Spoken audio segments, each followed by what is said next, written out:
What is something that you wish was taught in sex ed for school?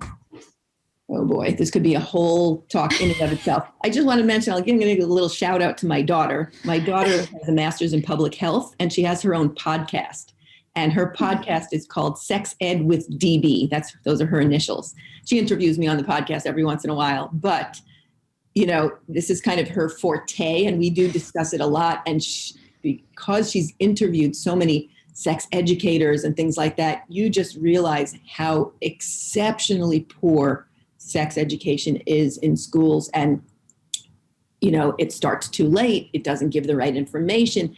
The one thing I would say needs to be spoken about is some kind of discussion of female pleasure, because it is I see adults, teenagers, all ages. It's rare that I have someone who feels extremely confident about the fact that sexual activity is for both people's pleasure, whether it's woman, man, woman, whatever it is. The female patients that I see have been sorely not instructed that it is their right to expect that sexual activity and intimacy is something that pleasures them, and it is not all about the partner. It's pretty sad that people have accepted that for so long. And I think things are starting to change now with so much sex education out there. But that's one thing that, so much of education is about don't do it. Here's how to not catch a disease. Here's how to not get pregnant. But not like most people are not having sex for procreation. They're having sex for pleasure. And they need the anatomy of where that pleasure comes from. Most women are so not aware that penis in vagina sex only results in orgasm probably in about maybe 50% of women.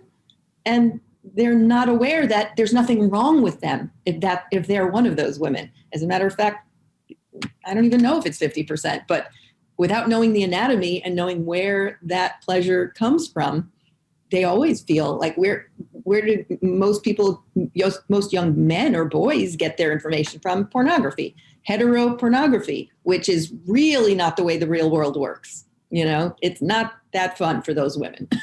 Those noises are fake. So, you know what I mean?